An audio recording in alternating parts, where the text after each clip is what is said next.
Bienvenido. Es momento de escuchar un mensaje de la palabra de Dios para ti, a través de tu programa Edificando tu Vida, con Elianta Coronado. Todos los miércoles a las 3 de la tarde, con repetición 7 de la noche. Guíame con tu verdad y enséñame, porque tú eres el Dios que me salva. Todo el día pongo en ti mi esperanza. Salmos 25:5. Comenzamos.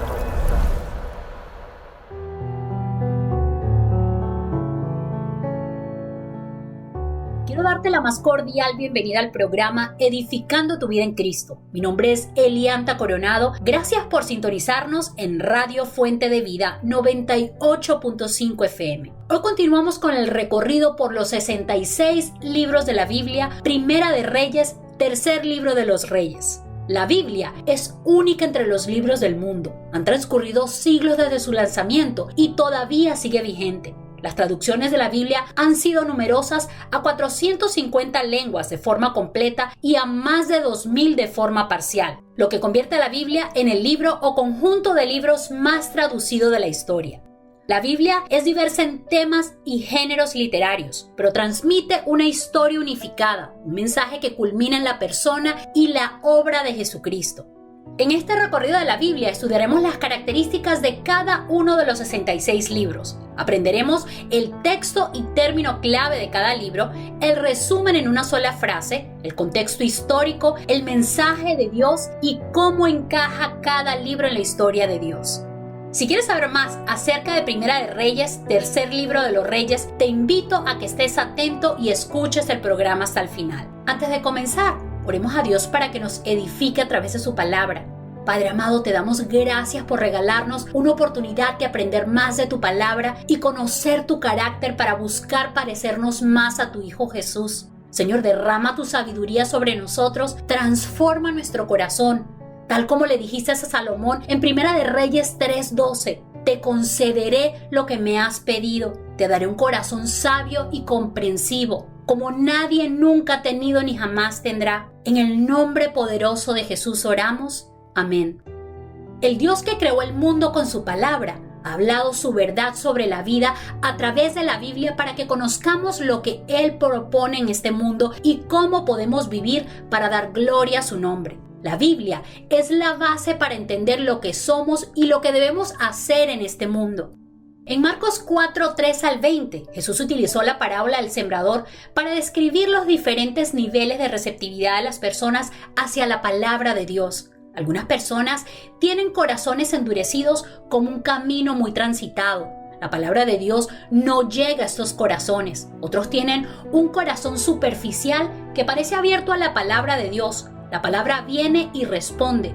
Pero cuando las cosas se ponen difíciles, las presiones de la vida prevalecen sobre los principios de la palabra de Dios y la vida espiritual se marchita. Un tercer tipo de persona se vincula más profundamente con la palabra de Dios, pero las preocupaciones y el deseo por las cosas del mundo ahogan en ellos la palabra. Por último, están los que reciben la palabra con el corazón como un campo bien arado. Esta es la imagen de una persona totalmente receptiva a la palabra de Dios y su palabra produce en ella un crecimiento exponencial de la vida espiritual. ¿Cuál de estos 4 escenarios ejemplifica tu relación personal con Jesús? Mi objetivo con este recorrido por los 66 libros de la Biblia es que juntos aprendamos más acerca de la palabra de Dios y que tengamos una mejor comprensión de la lectura. Mientras más conocimiento tenemos del contexto, más eficaz será la comprensión de la lectura de cada uno de los libros de la Biblia.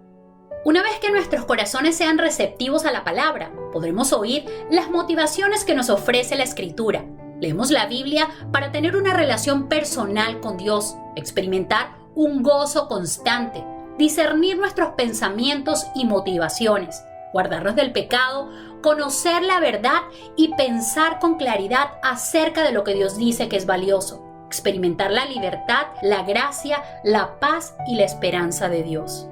La palabra Biblia deriva del término griego biblos, libros, y se refiere al Antiguo Testamento y al Nuevo Testamento. Los 39 libros del Antiguo Testamento y los 27 del Nuevo Testamento forman el canon de las Sagradas Escrituras. Canon originalmente quería decir caña y pasó a significar regla o vara para medir. En este sentido, la Biblia es la regla o patrón de autoridad para los creyentes. El concepto de canon y el proceso de canonización se refieren al momento en que los libros obtuvieron la condición de sagradas escrituras, los patrones de autoridad para la fe y la práctica.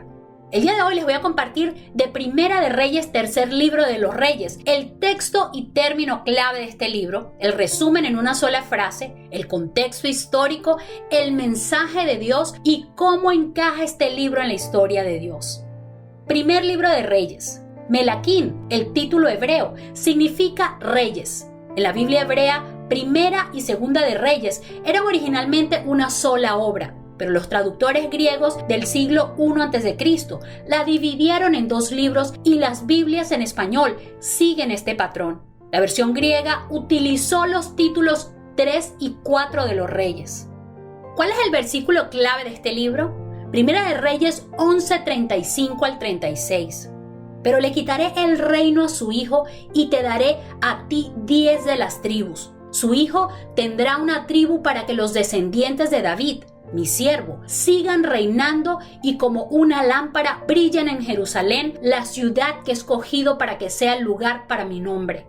¿Cuál es el término clave del primer libro de Reyes? Este libro describe la división de los israelitas en dos reinos rivales. Los reyes de Israel, el reino del norte, eran invariablemente idólatras, mientras que los reyes de Judá, el reino del sur, a veces hacían el bien y a veces hacían el mal. ¿Cómo se resume en una frase este libro? Después del espléndido reinado de Salomón, que culminó con la dedicación del templo en Jerusalén, el reino se dividió y para confrontar la idolatría Dios levantó profetas, en particular a Elías, quien se opuso al malvado Acab. ¿Cuál es el contexto histórico del primer libro de Reyes? El autor y fecha de escritura de este libro es anónimo, tal vez Jeremías cerca del 560 a.C. El primero y el segundo libro de Reyes son anónimos, pero la tradición judía creía que el autor fue Jeremías, a quien también se le atribuyen los libros de Jeremías y Lamentaciones.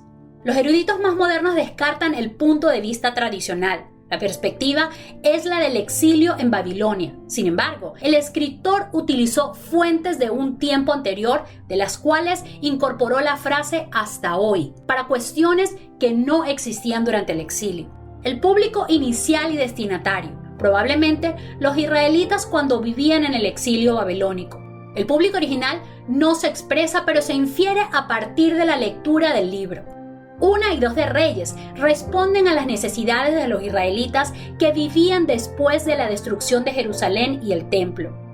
El origen. Algunos de los registros oficiales de la corte del tiempo de la monarquía fueron evidentemente preservados y transportados a Babilonia. Estos incluyeron el libro de los Hechos de Salomón, Primera de Reyes 11:41, el libro de las historias de los reyes de Israel, Primera de Reyes 14:19 y otras 17 referencias, y las crónicas de los reyes de Judá, Primera de Reyes 14:29 y otras 14 referencias más. El escritor seleccionó materiales a partir de estos registros con el fin de interpretar la época de Salomón y la monarquía dividida para la gente de su tiempo. ¿Cuál es el mensaje de Dios en el primer libro de Reyes? El propósito de este libro, puesto que este libro era originalmente la primera mitad de una sola composición. El propósito de los libros, que ahora se conocen como Primera y Segunda de Reyes, deben ser considerados en conjunto. Esta obra respondía a preguntas importantes para los israelitas que vivían probablemente en los años del exilio en Babilonia sobre la época de los reyes desde la perspectiva de Dios. Si ahora estaban en el exilio, ¿por qué había sucedido esto, sobre todo si el gobierno de Salomón había sido tan espléndido? ¿Habían fracasado los reyes posteriores militarmente, políticamente, económicamente? La respuesta era que tanto los reyes como el pueblo habían fracasado teológicamente. Ellos habían abandonado al Señor, su verdadero rey, y Él les había enviado 3 dolorosas lecciones para enseñarles la importancia a mantenerse fieles a Él. En primer lugar, dividió Israel en 2 reinos. Primera de Reyes capítulo 12, alrededor del 931 a.C. En segundo lugar, utilizó a los asirios para enviar al reino idolátrico del norte al cautiverio permanente, Segunda de Reyes capítulo 17, alrededor del 722 a.C. En tercer lugar, utilizó a los babilonios para enviar al reino idolátrico del sur al exilio temporal, Segunda de Reyes capítulo 25, alrededor del 586 a.C. Por lo tanto, el autor escribió un relato altamente selectivo de los reyes y evaluó a cada uno en cuanto a si hizo bien o mal ante los ojos del Señor. La perspectiva teológica del autor también se observa en que aproximadamente un tercio de la narración se centra en los misterios proféticos de Elías y Eliseo. El pueblo de Dios que hoy estudia los libros de Reyes debe hacerlo con este propósito original en mente.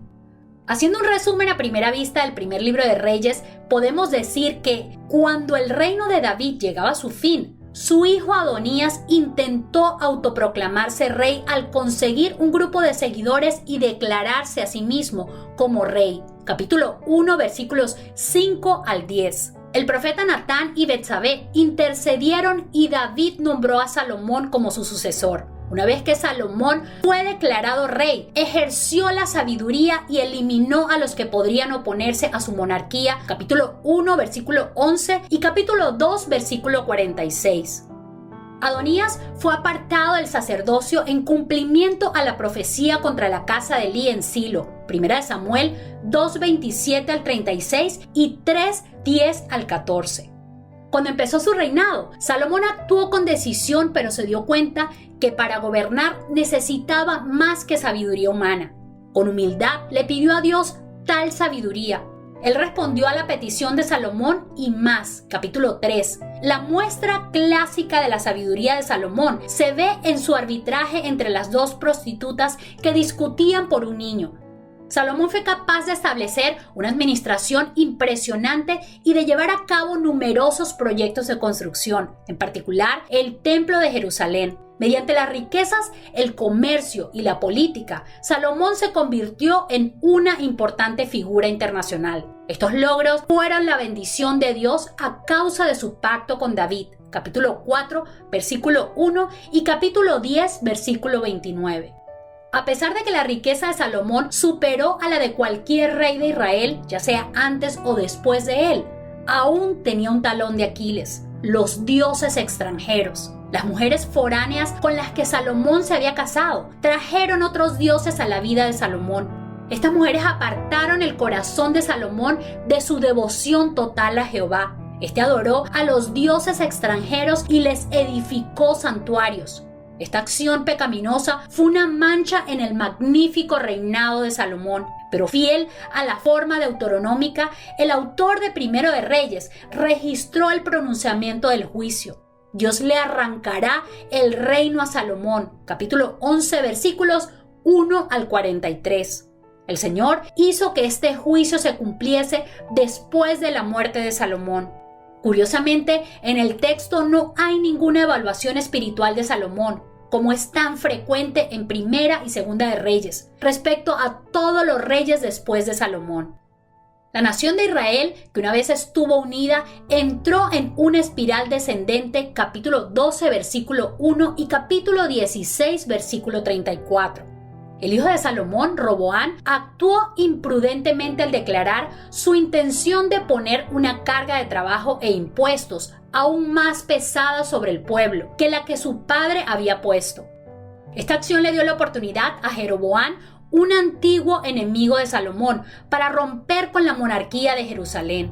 Las 10 tribus del norte se convirtieron entonces en la nación de Israel y las 2 tribus del sur, Judá y Benjamín, en la nación de Judá hacia el año 930 a.C.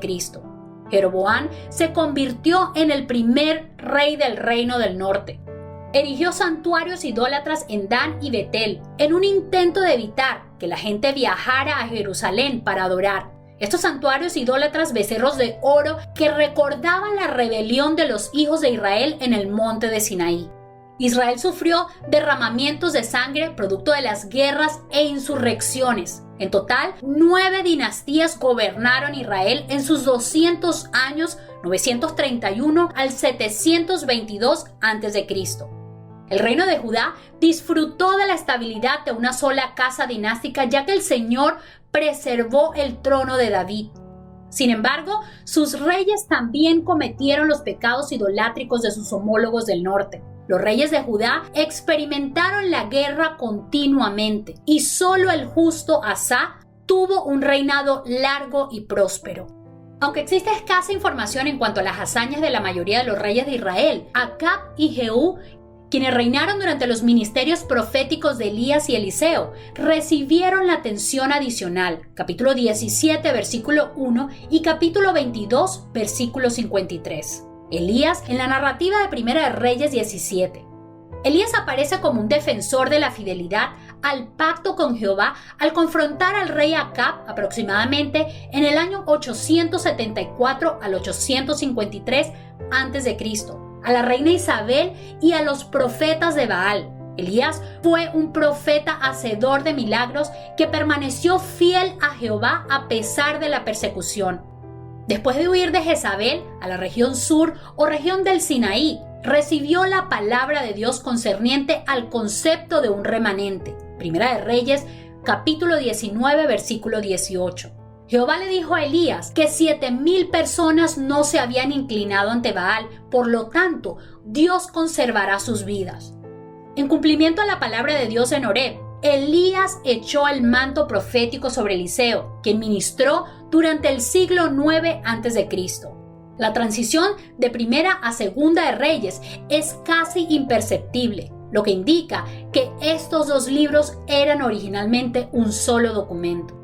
La veracidad de 1 y 2 de Reyes. Los libros de Reyes y Crónicas mencionan unos 20 gobernantes de naciones aparte de Israel y Judá. Si estos gobernantes fueran la invención de alguien que creaba una historia, no esperaríamos encontrar esos mismos gobernantes mencionados en documentos fuera de Israel y Judá. Pero 20 de estos gobernantes, todos menos 3, se encuentran en registros de su propio país. Otra prueba que puede realizarse es observar a los reyes de Israel y Judá mencionados en Reyes y Crónicas y preguntarnos cuántos de estos reyes son mencionados en documentos de otras naciones. 9 de 15 de los reyes de Israel y 8 de 15 de los reyes de Judá son nombrados en documentos de otros territorios. Se pueden ofrecer explicaciones creíbles sobre el por qué muchos de estos reyes no se mencionaban. Durante la era que Reyes y Crónicas abarca, no había mucho contacto entre Israel y Judá y otras naciones de la región antes del 853 a.C. Esto comenzó a cambiar con la expansión del imperio neoasirio al noroeste. Por otra parte, sellos y recipientes encontrados por los arqueólogos confirman la existencia de alguno de los reyes de Israel y Judá. ¿Cómo encaja el primer libro de Reyes en la historia de Dios? Cristo en Primera de Reyes. Salomón, hijo de David y tercer rey de Israel, es prominente en Primera de Reyes. La sabiduría y la suntuosidad de Salomón eran conocidas mucho más allá de Israel. Este momento esplendoroso de la historia de Israel apunta a la sabiduría y la gloria de Cristo. Jesús recordó a una de sus audiencias que la reina de Sabá hizo un largo viaje para escuchar a Salomón y uno mayor que Salomón está ahora entre ellos. Lucas 11:31. Principios básicos de la cosmovisión cristiana. La enseñanza sobre Dios en el primer libro de Reyes. En Primera de Reyes se hace hincapié en un Dios, un templo. Debido a que el Dios de Israel es el único y verdadero Señor de todo, Él puede ser adorado correctamente en el único lugar que Él designó, el templo en Jerusalén. Dios no tolerará la adoración a deidades rivales como Baal, ni soportará por mucho tiempo ser adorado en sitios rivales, como en los santuarios de becerros de oro en Dan y Betel o en los lugares altos. El Espíritu está presente para inspirar a los profetas de Dios. La enseñanza sobre la humanidad en el primer libro de Reyes. Este libro ve a la humanidad mediante la valoración de la vida de los reyes. La única cosa que realmente importaba era si un rey hacía lo recto ante los ojos de Jehová. capítulo 15, versículos 5 y 11, capítulo 22, versículo 43, o hacía lo malo ante los ojos de Jehová, capítulo 11, versículo 6. La enseñanza sobre la salvación en el primer libro de Reyes. Por un lado, Primera de Reyes enfatiza que la salvación se debe enteramente a la obra soberana de Dios. La oración hecha en la dedicación del templo de Salomón lo declara. Porque tú lo apartaste para ti como heredad tuya de entre todos los pueblos de la tierra. Capítulo 8, versículo 53. Por otro lado, se esperaba que su pueblo viviera en fidelidad al pacto, y tanto los reyes como el pueblo son evaluados de acuerdo con los términos del pacto establecido en el monte Sinaí. ¿Cuáles son las características literarias del primer libro de Reyes? El enfoque de Primera de Reyes se centra en los días de Salomón y luego habla a grandes rasgos sobre el reinado de la mayoría de los demás monarcas. Luego, cuando llega acá, el autor ofrece nuevamente una serie de detalles que describen en particular el papel de Elías como profeta del Señor. En las escrituras hebreas, Primera de Reyes era uno de los profetas anteriores. Un principio a seguir en la vida que nos enseña el primer libro de Reyes. Sabiduría madura. Primera de Reyes, capítulo 12, versículos 1 al 19. Al buscar consejo, debemos valorar la sabiduría acumulada de aquellos que son mayores que nosotros. Con este principio a seguir, culminamos con el resumen del primer libro de Reyes. Quiero animarte antes de terminar el programa a que le entregues tu corazón a Jesús. Deja que Él transforme tu vida. Toma hoy la decisión que puede cambiar tu historia y el destino de tus futuras generaciones.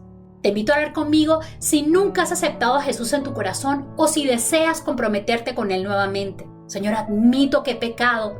Jesús, te abro la puerta de mi corazón. Te recibo como mi Salvador y mi Señor. Reconozco que moriste y también resucitaste para pagar por mis pecados. Confío en tu amor que sobrepasa todo entendimiento humano. Gracias por perdonar mis pecados. Te pido que derrames tu gracia y sabiduría sobre mi vida y que yo pueda expresarle a los demás el amor que tú me has dado en abundancia. En el nombre poderoso de Jesús. Amén. Tómate un tiempo para reflexionar en la decisión que acabas de tomar. Piensa si recibiste a Jesús en tu corazón por primera vez o si decidiste comprometerte hoy con Él nuevamente. Recuerda que debes ser intencional y debes buscar tener un momento a solas con el Señor diariamente. La única manera de alimentar y madurar nuestra relación con Dios es a través de la oración y meditar en su palabra. Si hiciste esta confesión de fe o si tienes alguna duda que te impida dar este paso de fe, envíame un correo electrónico a edificandotuvidaencristo@gmail.com. La próxima semana continuamos con el recorrido por los 66 libros de la Biblia, Segunda de Reyes, cuarto libro de los Reyes. Te invito a seguirnos en Instagram, Facebook y YouTube en Radio Fuente de Vida AGS. Allí podrás escuchar los mensajes de todos los programas. Quiero que sepas que no estás solo. Tú le importas a Dios. Tenemos un equipo de oración a tu disposición, así que déjanos saber cómo podemos orar por ti y guiarte en tu crecimiento espiritual. Muchas gracias por sintonizarnos en Radio Fuente de Vida 98.5 FM.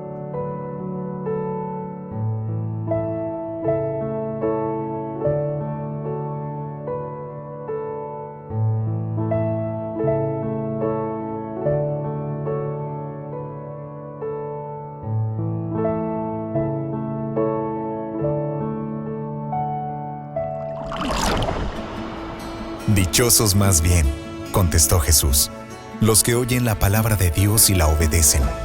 Lucas 11:28. Acabamos de escuchar un mensaje de la palabra de Dios, a través de tu programa, Edificando tu Vida, con Elianta Coronado. Deseamos que haya sido de edificación y que rinda frutos en tu corazón, compartiendo las buenas nuevas del Evangelio. Radio Fuente de Vida. Hasta la próxima.